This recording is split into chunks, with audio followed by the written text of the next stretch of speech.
Well, you know what the problem is, all that yard work. You know what that could lead to? Some back problems, Ouch. a few extra pains and aches. So here to help us, the both of us, and maybe you as well, hopefully, is Dr. Dominic Pelly from the Cleveland Clinic. And it's good to have you here. Thanks for having me. I'm very excited to be here. Whether it's yard work or maybe, I mean, you're picking up instruments, you're doing all kinds of crazy things. I'm a poster child for back pain.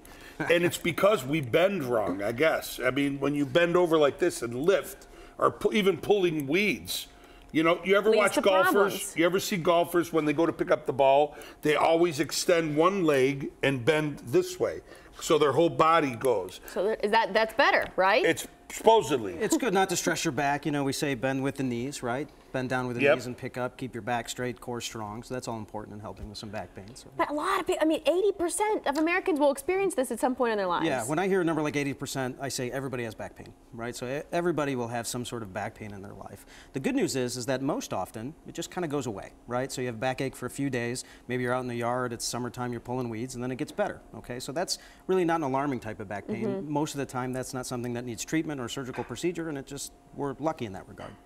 Chiropractic helps? You know, I'm not a chiropractor, right, and so I don't know too much about chiropractic care. I know a lot of my patients have had chiropractic care, and they seem to like it. Some do, and some don't. Therapy tends to help. So I think it's very important in terms of low back pain to keep your core strong, right? Because your chest spine, your thoracic spine is supported by your ribs. Your low back, your lumbar spine, is only supported by your abdominal muscles. So the stronger that your core is, the more loading offset you get from your spine, and it just tends to relieve some of that pain. So when I send people to therapy, I tend to send them for core strengthening. We need to work on those 6-packs, you know, that we were thinking we would have. I have a 12-pack. Okay. Forgive me. But I think that one of the big things that a lot of people don't realize is it's not just one way or the other. There's a lot of options out there. Lots of options, lots of options. And so at the Cleveland Clinic Center for Spine Health, we sort of take each individual and figure out what's going on. So not only are there a lot of options, there's a lot of reason to have back pain. Sometimes it's a muscle issue, sometimes it's a strain, sometimes it's a spine issue that requires surgery, or somebody would benefit from surgery, an injection, or medication. Often, it's a lot of these things. And so when we evaluate you, we like to evaluate you in the sense of your whole person, right?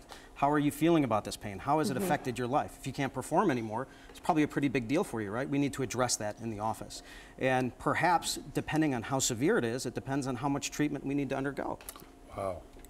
Wow. And you know, I guess, I think when I turned 60, it happened. Back pain. Yeah, you wake up and you go, I slept wrong. How the heck do you sleep wrong? You're sleeping. But it does happen. And I guess, you know, it does come and go, like you said. You know, you'll bend over. I picked up a leaf blower to blow down my driveway. And I just bent over and lifted, and I was on my knees.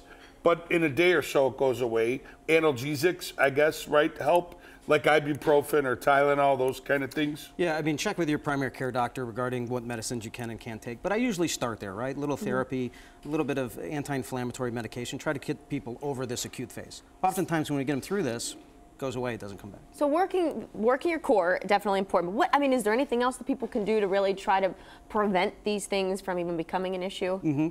Yeah, so I'm going to take the liberty of contradicting myself for a second. I'm going to say stay active, but don't overdo it. Right? So the first thing you do when the weather hits is not, you know, do everything you can do all in one day, but the more active you are, the better your back usually feels. And so there's even good data out there that people that walk about 30 minutes a day, 3 times a week, they have less low back pain than people that don't. So even, you know, it's very easy for me to say, do activity, stay in shape. I'm sitting here, I don't have back pain, right? But if you have back pain every day, you're in a lot of pain. What I always tell people is start somewhere, right? Start somewhere with a little walk a little longer the next day and the day after, and before you know it, it's going to become habitual, right? Eat one of those salads that we saw made earlier, right? And start, you know, paying attention and being cognizant to your diet. It's not that you have to lose X amount of pounds, it's just try to live a healthier lifestyle, and then we could weed out why some of that back pain hurts. Maybe once some of the weight is off, or once you're more active, more used to moving, you know, it'll go away, or maybe it'll manifest as a different cause, and we could address that differently. Well, if you have any questions or any concerns, you can always give Dr. Pelly a call at the Cleveland Clinic. I'm sure you'd be more than willing to. You won't answer the phone directly, but your people will, and we will get you in touch with him, right? We're happy to see you. Thank you so much for coming in.